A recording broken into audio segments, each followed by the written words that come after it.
Okay,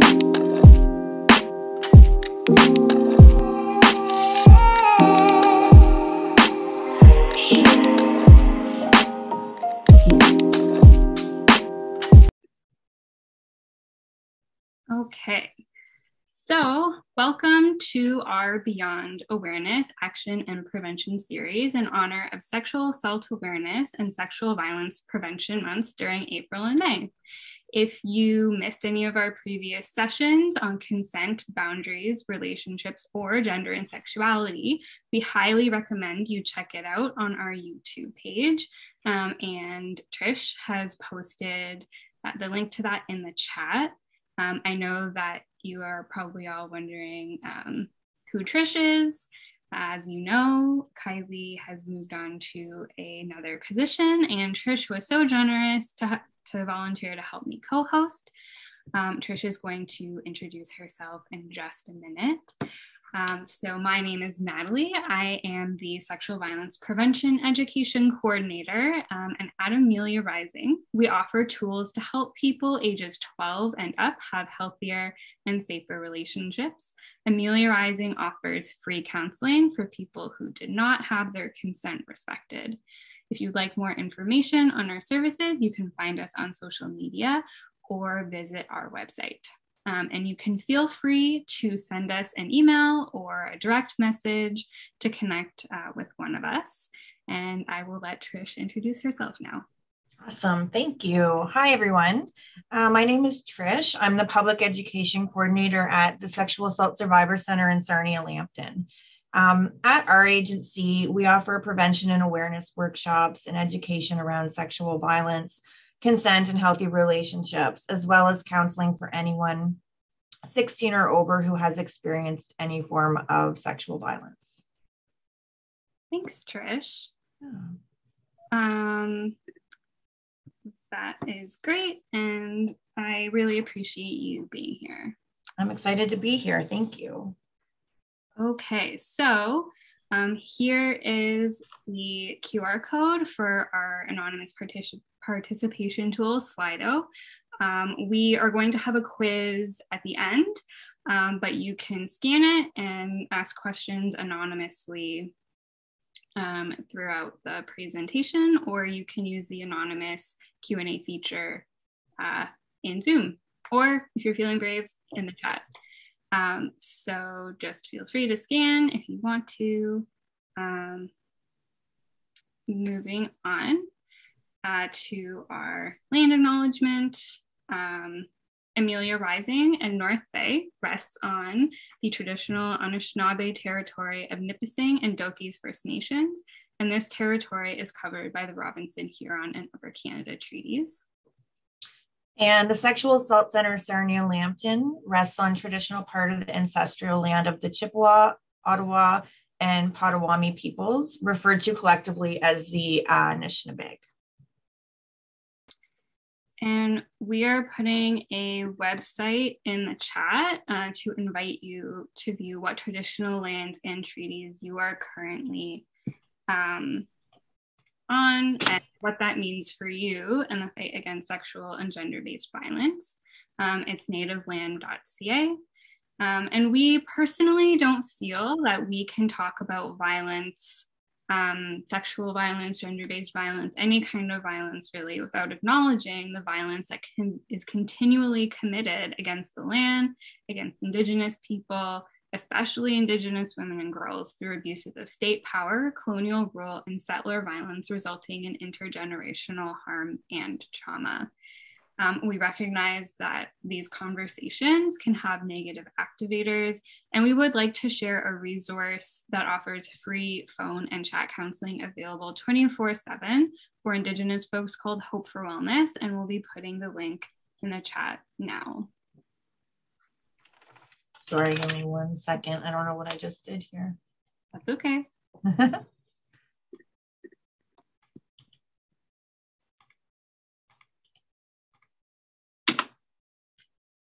I don't know why they're not hyperlinking for me. That's okay.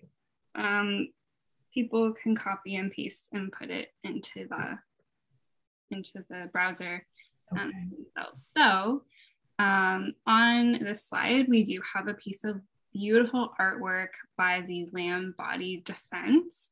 They have created an amazing resource called Violence on the Land, Violence on Our Bodies, building an Indigenous response to environmental violence. And we are putting their website in the chat for reference. And so this art piece is really beautiful, and it has a lot of really great, really like profound messaging. But the one that spoke out to us the most is this one. This system is inherently heteropatriarchal as it correlates to ownership to power. Slavery, rape, and loss of land are all a result of a culture that has no respect for consent and bodily autonomy as it relates to self-determination and empowerment. Basically, what happens to the land happens to the people. And I found that really profound. It is on the bottom right of the slide. And another author that I have found really connects the relationship to land and people and what happens when land is harmed is Robin Wall Kimmerer. She wrote the book Braiding Sweetgrass, and if you haven't read it or checked that book out, it's beautiful, and she speaks so well, so I would definitely recommend checking that out. But I will pass things over to Trish to go over workshop goals and agenda. Awesome, thank you. So for our goals today, we want to expand understanding of sexual violence, gender-based violence, and relationship violence. We want to identify and debunk myths that contribute to ongoing violence and increase knowledge of supports for yourself and for others. And on our agenda, so we're going to start with some myths and go over some fake news. We have some key terms: a continuum of violence, myths and rape culture, and we want to go over blame, shame, and getting support.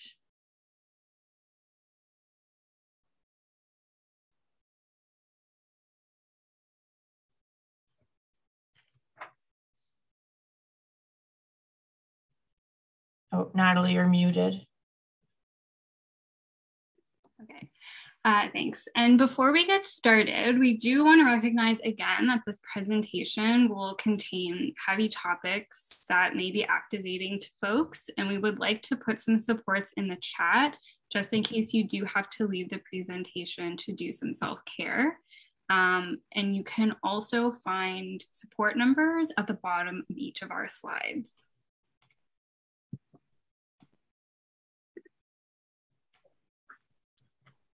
Okay, so our first fake news myth versus fact is that if someone does something nice for you, like gives you a gift or buys you food or drinks, this means that you owe them something. But the fact is that you never owe somebody your body. You don't owe them a sexual favor or request ever, even if you really like or love them.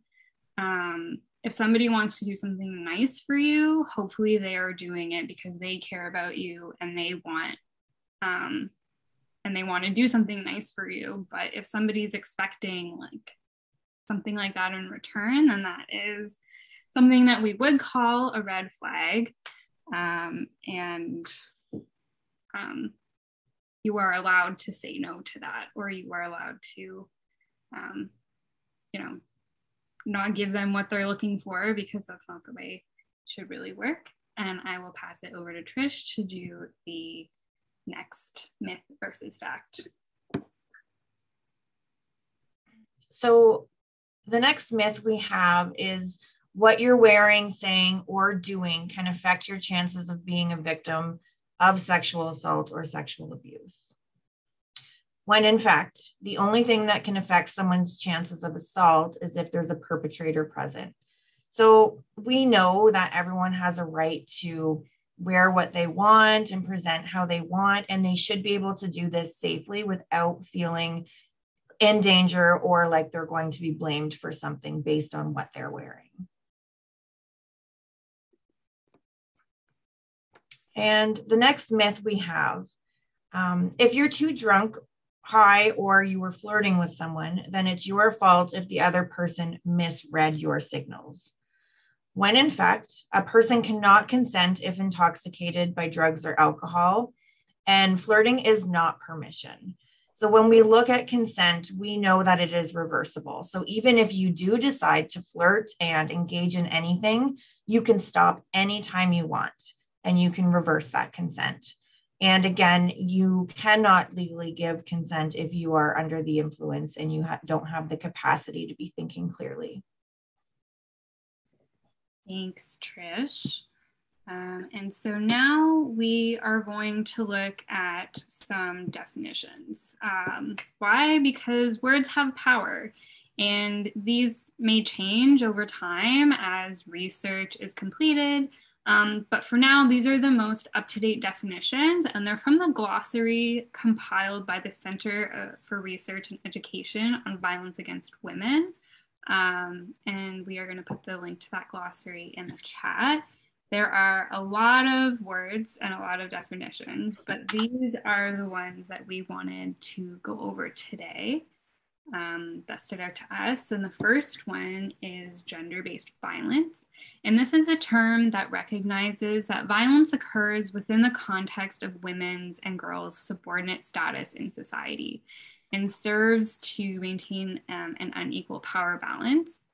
The UN also notes that while gender-based violence can happen to anyone, anywhere, some women and girls are particularly vulnerable. For instance, young girls and older women, women who identify as lesbian, bisexual, transgender, or intersex.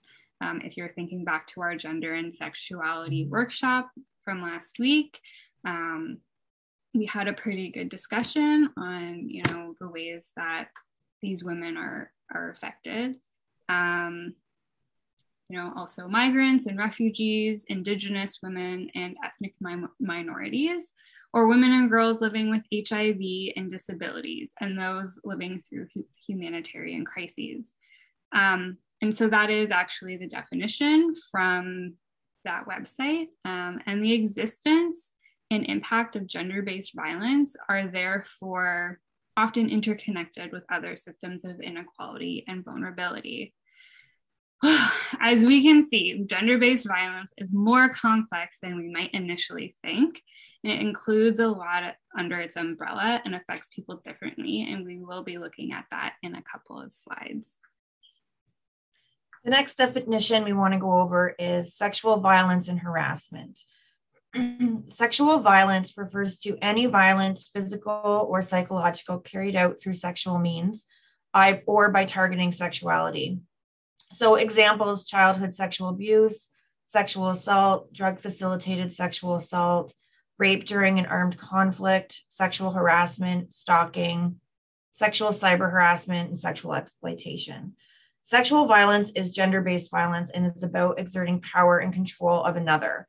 When we hear sexual violence, we often, we just automatically think about force and rape. So when we look at this spectrum, there are different levels of sexual violence that can occur. The next one is sexual harassment, and this is any unwelcome, non-consensual sexual advances, requests for sexual favors, and other verbal or physical conduct of a sexual nature. And sometimes a threat may be present if compliance is not met. Thanks, Trish. And I think we did just want to emphasize that while there's some overlap between sexual violence and sexual harassment, we do want to highlight the ways that they are different. And we also want to do this for the intimate partner violence and domestic violence definitions as well.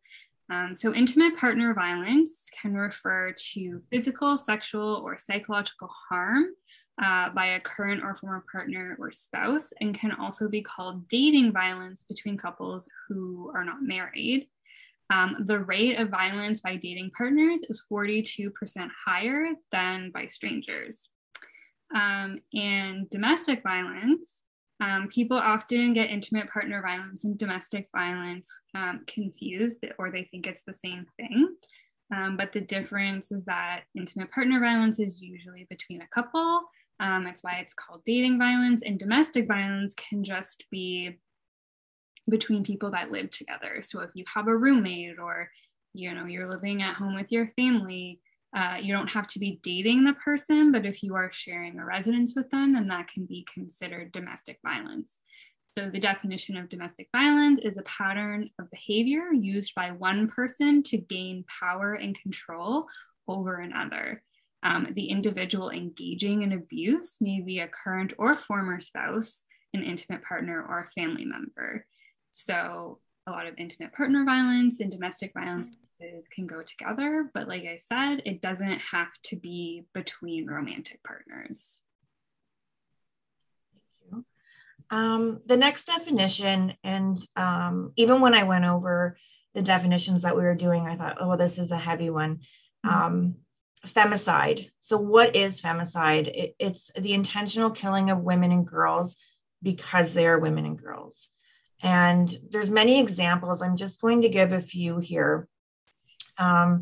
Intimate femicide. So that's killing of women and girls by current or former partners or even family members. Another example is non-intimate femicide. So the killing of women and girls by someone without an intimate relationship with them. So that could be serial killings motivated by misogyny, stuff like that. And another final example would be murder in name of honor.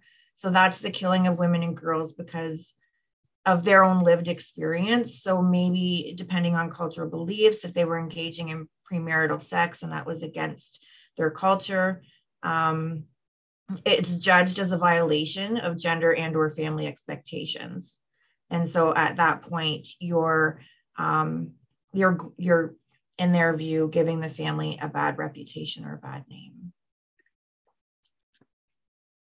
Great. So we encourage you to use the link that we put in the chat to read over some of these terms and definitions for yourself, because knowledge is power and words are power, and the more you know.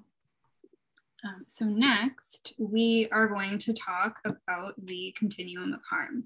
And as you can see, there's three main quadrants: gender-based violence, sexual violence, and intimate partner violence and domestic violence. And those definitions they're lengthy, wordy, and quite frankly, sometimes difficult to remember or to connect to real life situations.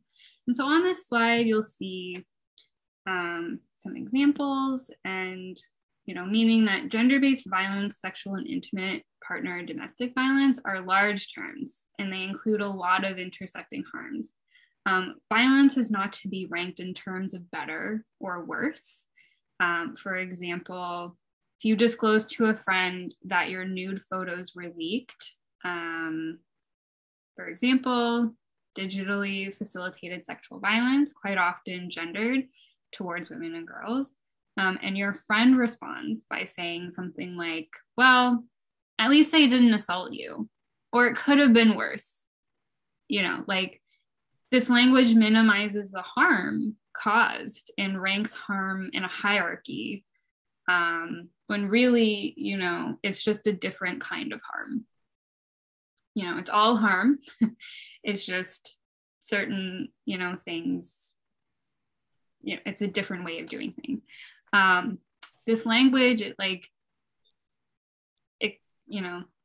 sorry, I'm kind of in a loop, but the continuum of harm shows us that these broad definitions of violence do not look like any one particular thing. They're made up of a combination of acts that aim to exert power and control over someone else.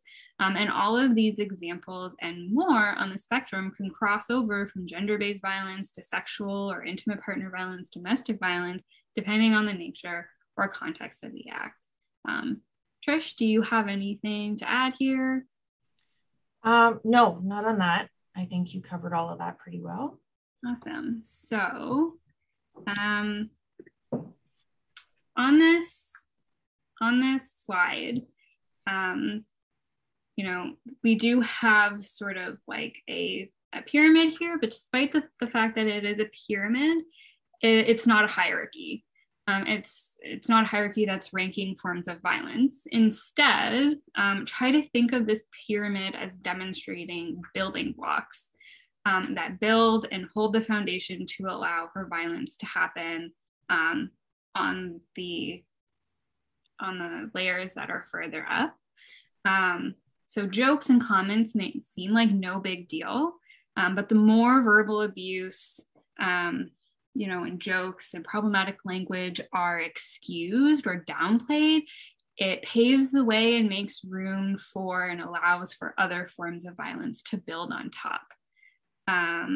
You know, it's kind of like the frog boiling in water. You know, if you throw a frog into an already boiling pot of water, of course it's going to jump out. But if you put it in cold water and gradually turn up the heat, the frog will just stay. But rarely does physical violence come out of nowhere.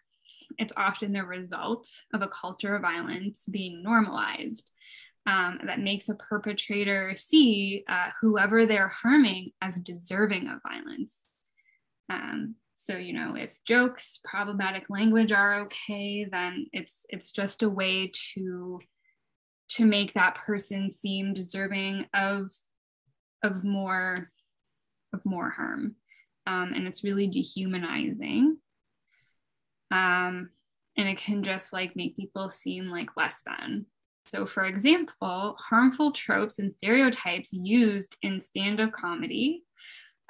This is actually a really relevant example right now. I don't know if anybody saw the Oscars, but, you know, like harmful tropes that kind of focus on women or marginalized folks have been used in stand-up sitcoms, and you know, they're in our cultural tapestry, if you will, and they can, you know, without us even really realizing, they can affect the way that we see things, the way that we see other people.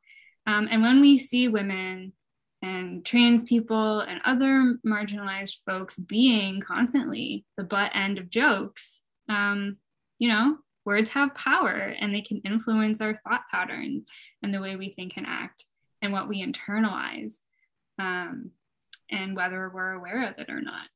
So I think it's just important, you know, like on the continuum of harm, you know, everything is harm, but also there's harm that can make way for further harm. And it can just get worse and worse, and it can often escalate. So I really love this image, and I love the stand-up comedy or like comedians from like the 90s or the early 2000s, because their routines were steeped in such like misogyny and racism and transphobia and homophobia, that people look back now and they're like, how did anybody allow this to happen? And I think we saw that come to a head kind of at the Oscars with Will Smith and Chris Rock, although that is a much more complex situation. So moving on, Trish is going to talk about some misconceptions.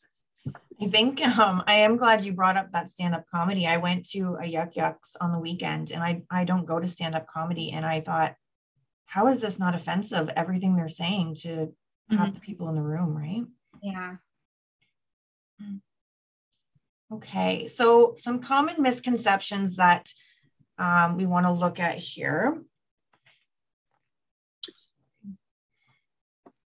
So 4 things here. What you're wearing or doing can cause a person to be assaulted. If a person was flirting with someone when they were asking for it, in quotation. If someone can stand up for themselves after an assault, why couldn't they stop the assault from happening? And then someone will claim sexual assault the next morning because they regret choosing to have sex the night before. They are attention seeking. When we look at myths like these, that imply sexual violence is the victim's fault, it further perpetuates harm and lays the groundwork for further violence. When we look at 1 and 2, a person's clothing and actions, including flirting, drinking, using drugs, or partying, it does not mean they deserve to be victimized. These are really harmful narratives. They have real life repercussions that affect a survivor's safety in disclosing, and even court rulings and investigations when these harmful myths, they're used and believed by police, defense lawyers, and judges. And when you look at going through a criminal proceedings anyway, it's very re-traumatizing, and it's a very difficult thing to go through. When we look at 3 and 4, during an act of violence, our body can freeze, it can shut down, and this is a way that it sort of protects itself. A person might not be able to defend themselves if they're intoxicated by drugs or alcohol, if they're passed out, threatened, or in fear of their own life. Stopping an assault is not on the victim, it's not on the survivor. For these reasons, a report of sexual assault may surface later on after realizing of the incident. And we'll learn later, trauma like this can suppress our brain functions, which means our memories aren't fully able to be formed in the moment.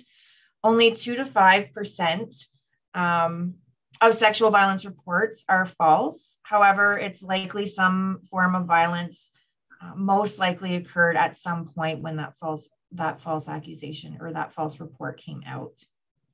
It's not typical that someone just creates in their mind and wants to retaliate and says someone assaulted them. Natalie, did you have anything you wanted to add to those? No, I think you covered it pretty good. Okay, so the next misconceptions we have on the screen here: only bad girls or attractive, sexy women are victims. Perpetrators are usually strangers.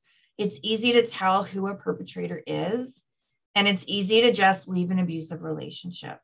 Men can't be sexually assaulted because men are always the perpetrator. So we're looking here, the stranger danger, the creepy guy in a minivan, or street abduction, stranger narrative is harmful to survivors who battle with this narrative that violence is committed by strangers, not by people we love and that people we know.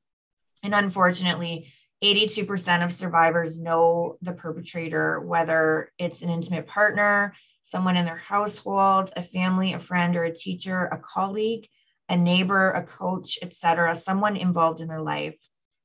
It's not easy to tell who a perpetrator is because they don't look like any one thing.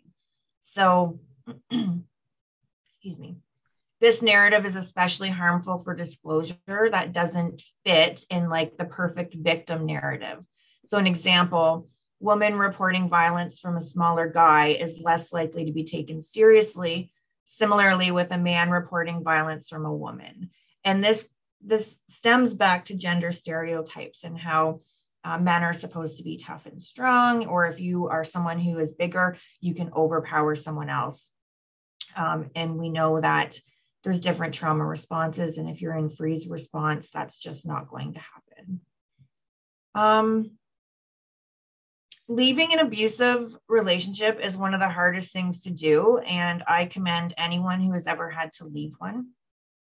One of the reasons leaving is so hard is because incite more violence, sometimes resulting in the death or threats or harm to yourself or children and family. Sexual violence has nothing to do with attraction or bad girl behavior. It's about power and control, and has everything to do with exerting power and control. Sorry, I jumped ahead there. Over another person. So that being said, men can most certainly be victims of sexual assault. Defending oneself isn't only about physical strength or size, as traumatic events or substances can affect our responses. A harmful thing often told to young boys and men who've experienced sexual violence is that they're lucky. This means a woman wants you. It should be, exciting for them.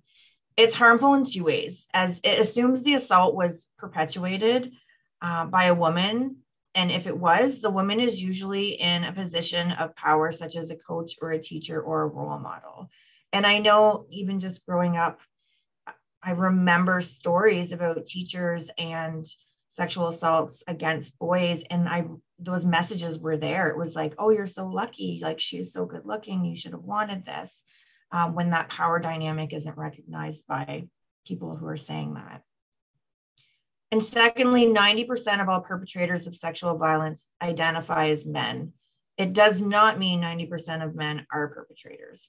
But what it does mean is that most of us who have experienced violence have done so at the hands of someone male identified.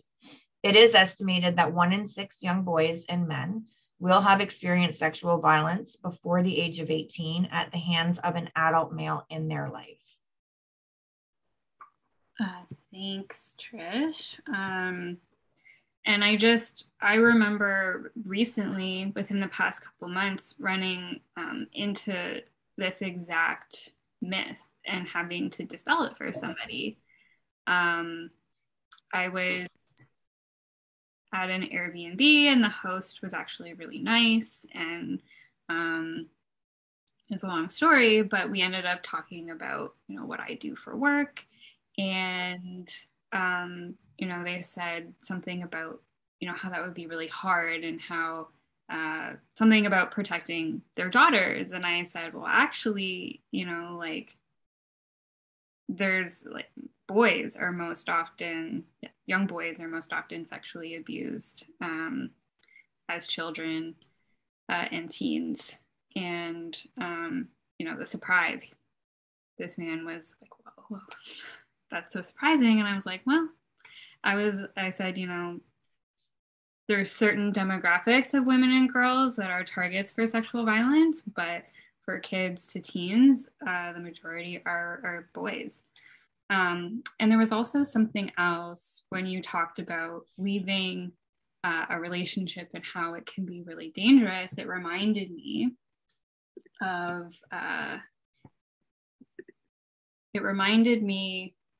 of Julia Lalonde's story, because she left a relationship and her ex-boyfriend stalked her for 11 years. And the only reason he stalked is because he died. And she made a video about her story, and it's on the website outsideoftheshadows.ca, and I put that in the chat right now. But I'll always just think of her story whenever I think about how people are asking, well, why don't you just leave an abusive relationship? Julia Lalonde's story is exactly why women don't leave abusive relationships, or why people in general can't leave abusive relationships, because this man stalked her for 11 years, even though he, in that time got married, he had a family with someone else, but at often, almost every day. And yeah, so those were just the things that were popping up for me while you were speaking. And so that brings us to our next slide, which has some self-reflection questions. And you can, these are just for you to think on for yourself. But if you are feeling like you want to share answers, you can put your answers in the chat, or the anonymous Q&A feature in Zoom, or on the anonymous feature in Slido. So have you ever felt ashamed to ask for help when you've needed it? And I know that for me, I definitely have. I identify as a survivor, and I know that when I was trying to get out of my own abusive relationship, it was really hard to do that, and I didn't know how to do it, and it was hard for me to leave. But then when I finally did ask for help, I found that it was, it was the best thing.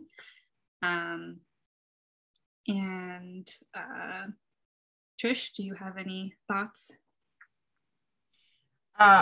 Yes, I can think of a lot of times I've ever felt ashamed to ask for help when I needed it. And I think reflecting on those situations, I was doing my own internal blaming, and that guilt and shame stopped me from coming forward to actually get the help that I was needing and wanting. Yeah, and those internal messages can be quite heavy. Mm-hmm. And so that kind of fits in with the next question. Have you ever not asked for help because you didn't want to get in trouble or disappoint anyone?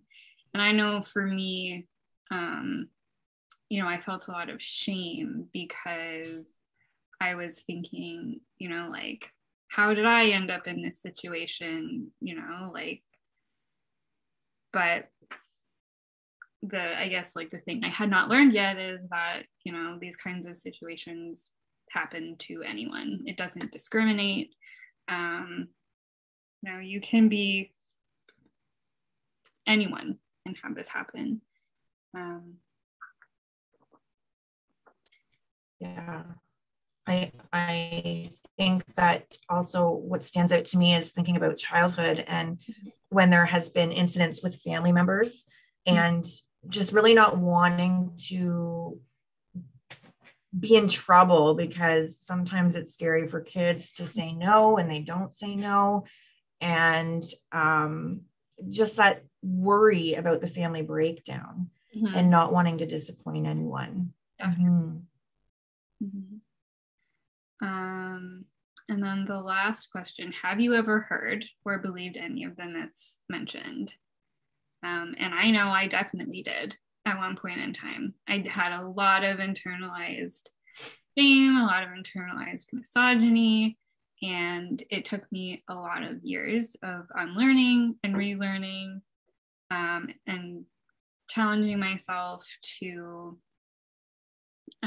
sort of break out of that. And I know that it can be uncomfortable to admit that you once believed that, but I actually feel like it's better to admit that you used to think one way and now you think a different way. And Kylie always had this favorite quote, I think by Dr. Maya Angelou, do what you can until you know better, and then once you know better, do better. I love that. Yeah. I've been with this center for 10 years and I have continued to learn and grow from this job and from the language that comes from just everything we learn. It's ever changing, right? Even when I look at male survivors, we do have services for men in our agency. And we know that the need is there, but they're not accessing services as much as our trans client and our female clients. And I think that still is because of the views and the misconceptions of, you should get over it and you should be tough and strong, or men can't be assaulted. Yeah. And so the goal of these questions is really just to help us see and understand that the world and culture around us, it can deeply affect, our ability to seek help and support. And whether it's for support on a math test, or seeking counseling support, or thought process often begins with what other people might think or do, which brings us to our next section on victim blaming, shaming, and reporting. So having said all of this, it's easy to see how when we blame a survivor or question a survivor's disclosure, this can lead to feelings of shame, uncertainty, and doubt, which in turn means that we're less likely to disclose again in the future or ever. These feelings of blame and shame are so intense that most times the majority of cases go unreported. Like in this image, if sexual assault is already an underreported crime, and there are only 460,000 sexual assaults in Canada every year, seeing that 997 assailants walk free, or that only 12 even have charges laid, or 29 are recorded as a crime, that's not very encouraging, right? And so this can, lead to a fear of being further questioned, investigated, shamed, blamed. And And this is why it's critical that we check ourselves, check our judgments, our biases that we might have when someone is disclosing to us. And so, oh no. Sorry, everybody. Don't know what happened. When we talk about the reporting part too, I do a lot of court accompaniment, and I have a lot of clients going through the court process, and not necessarily having to do with victim blaming or shaming, but the process itself is so lengthy. I in Sarnia-Lambton, I'm not sure about your area. It's a lengthy process, and a lot of times it just breaks people down and to the point where they say, you know, I'm done. I don't want to do this anymore. Mm-hmm. Yes. And if you've ever, I don't know, there is a show on Netflix called Unbelievable. Heavy content warning. It is not a show for the faint of heart. But if you are interested and you do want to watch it, it looks at sort of like what happens when somebody is assaulted and when they're not believed, and how that can really like break somebody down like the way that you're saying. Okay, so we can move on. I don't know why. Sorry. I think that this is linked to something, and so whenever I am trying to go to the next slide, it just doesn't want to. All right. Oh, there you go. Finally on the next slide. Thank you for the questions, everybody. So another part of this that we can't ignore is, you know, how, you know, race, the different intersections, race, sexuality, gender identity, it can make it harder for certain folks to come forward. And so some questions we can ask ourselves is, you know, is what I'm saying rooted in sexist, racist, homophobic beliefs? Am I minimizing or questioning their declaration of violence based on if they were intoxicated, using substances, judging or asking what they were wearing or not wearing, doing, not doing? You know, like, why were you with those people? Well, that's kind of thing that is really hard. And remember, there's no such thing as the perfect survivor, victim, or the perfect crime. And so we do have to acknowledge that Black women and girls are often discredited and have their experiences of violence minimized because of the harmful stereotype that Black women are supposed to be tougher, stronger, more resilient. People in non-heterosexual relationships who identify outside the binary often also face disbelief and a lack of serious action taken when reports are made.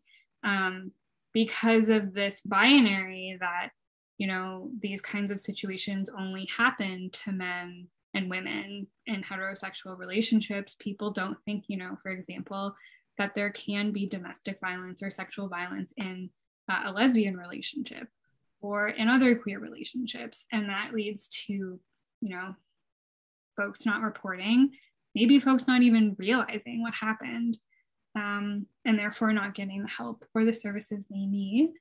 And marginalization can also affect somebody's safety when a person makes a report or a disclosure as well. And as discussed, minimizing or questioning someone's disclosure or declaration can cause harm and self-doubt, even if the community is, or even if the comment is well-intentioned. It's the impact it has that matters most. And ultimately, we need to remember, you know, that there isn't a perfect victim or perfect survivor of crime, and there is no one best way to respond, react, report, or disclose. If you'd like to learn more about this topic, the resource we use to inform this section are a combination of Tarana Burke's work. She started Me Too before it got really big and popular. And she started it as a space where Black and brown girls could share their stories of assault and sexual violence and unpack it in a safe space. We've also informed the section by the book Me and White Supremacy by Layla Saad and the VAW Learning Network operated out of Western University. And these will be listed at the end of the presentation, and you can email me to get the slides. And so this brings us,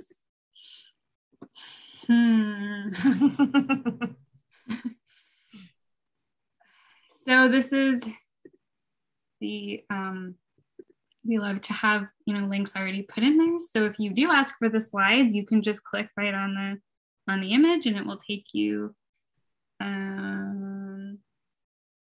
okay.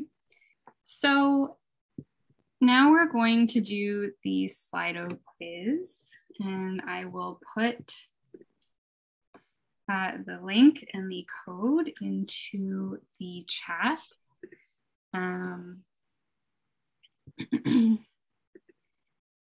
We don't have a QR code today, but that's okay. And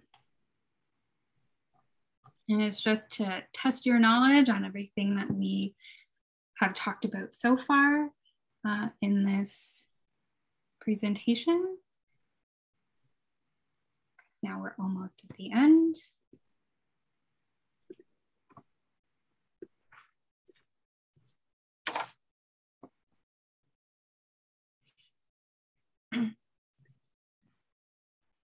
So feel free to click on the link in the chat and put the code in to participate.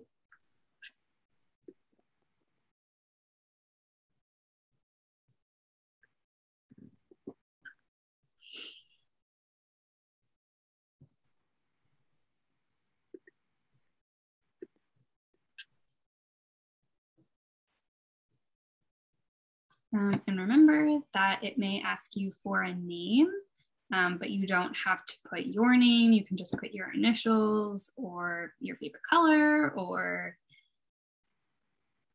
favorite animal. And we'll see who's joining. So far, only one person. I know we have a few more people here than that.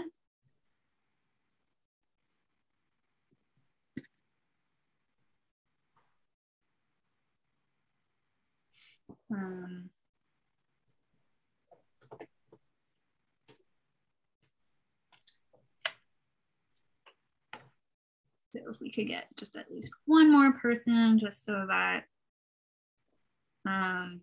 it's a more of a participatory experience.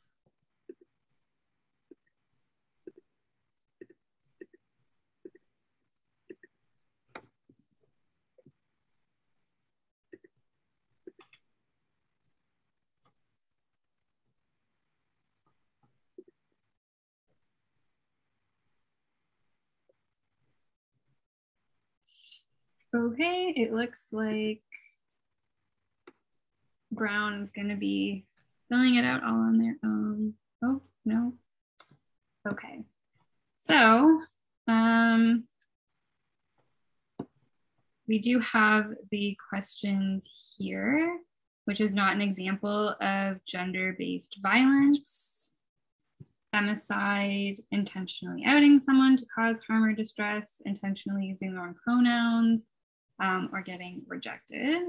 And once the quiz ends, getting rejected. Yes, getting rejected is not an example of gender-based violence.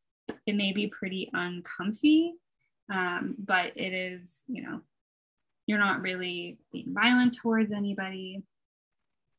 Show the leaderboard. Brown is the winner.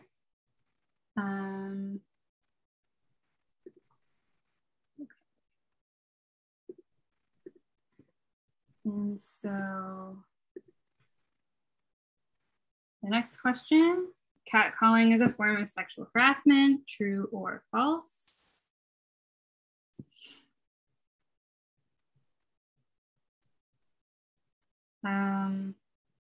Yes, true. It is true. It is a form of sexual harassment and street harassment as well. Okay. And then the next question is, intimate partner violence and domestic violence are the same thing.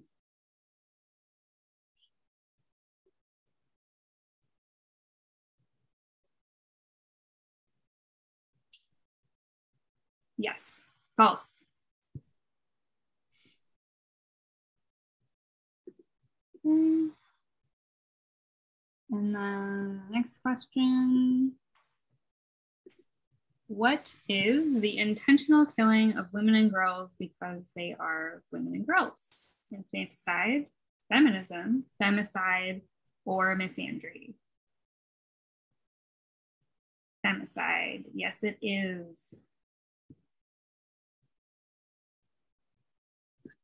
Okay. The next one, which form of violence is the worst?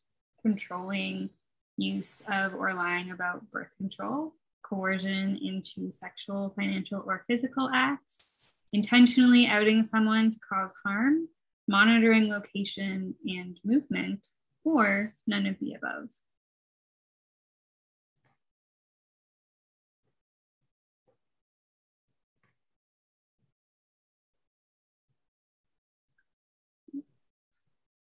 Yes, none of the above, because it's all harm. None is worse or better than the other.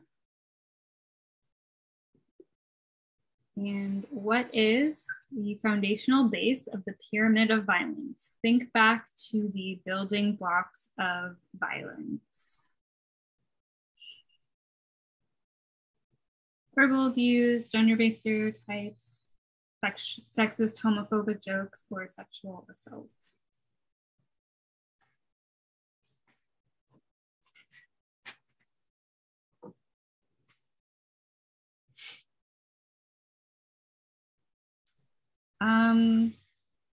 Yes, gender-based stereotypes, but I think also sexist and homophobic jokes. So there's the top three are sort of all in the, I think gender-based stereotypes is actually on the second one. And so is verbal abuse, and then sexist, homophobic jokes is the first layer. But it's all good guesses, so. Okay, and according to the YWCA Canada, there are 460,000 sexual assaults in Canada every year. Out of every 1,000 sexual assaults, how many cases are reported to the police?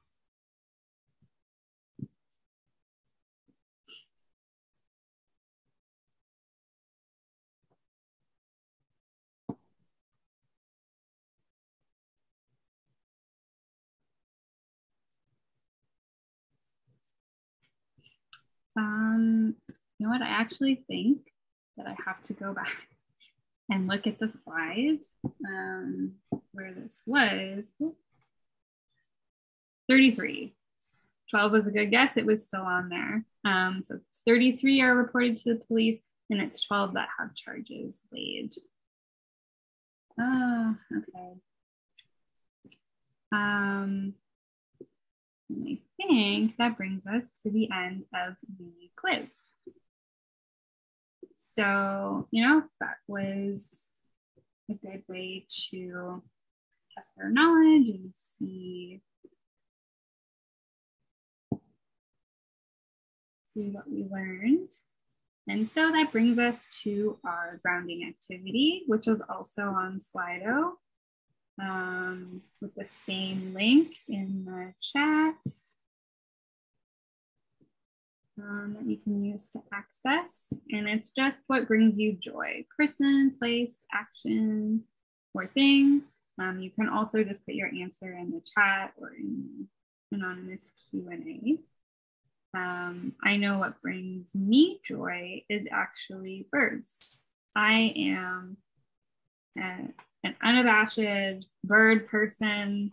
I love watching like chickadees and American goldfinches are my favorite. There was one time last summer when, according to me, an American goldfinch just like sang a concert for me in my tree. Someone else said the sound of birds. Love that. Love my fellow bird folks. Trish, what brings you joy? Definitely birds as well. Currently I have, bird feeders, but I'm not going to go on birds because you already used that one. But I have a family of squirrels living in my front tree, and the babies, there's 5 of them. They're just now coming out and exploring. So I've been having my after dinner coffee on the front porch, watching them just like run around the tree and play tag with each other. It's amazing. We also, in Sarnia here, we're surrounded by so much water. We have Lake Huron and we have St. Clair River. We have a beautiful beach. So I also like to go watch the sunset at the beach. That's awesome. Mm-hmm. Where I currently am right now in Whitby, we don't have a great beach, but I do live in North Bay now, and I am a fan of their beach. So I'm a fan of North Bay Beach. Okay, so nobody else wants to share. I will bring it to the end. So next week is the Power and Control webinar. And we are going to put some information in the chat about how to contact Trish or I if you are looking for some information, but also the self-care supports if you're feeling like you need some self-care. But there will also be our survey link, which you can access, or you can scan the QR code right here.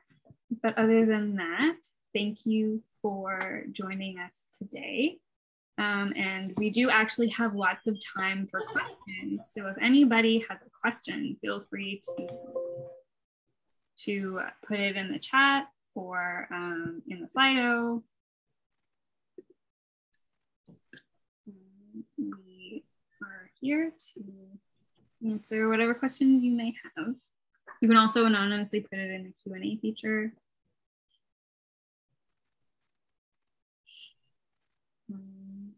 But if not, Trish and I will just hang out here for a little bit and put some music on. I really appreciate the opportunity of being part of this. So I thank you and everyone that's in the webinar. This has been great. Thank you. Well, I know I'm appreciative. Oh, thank you to who just said thank you in the chat. I really appreciate that. I'm going to stop recording now.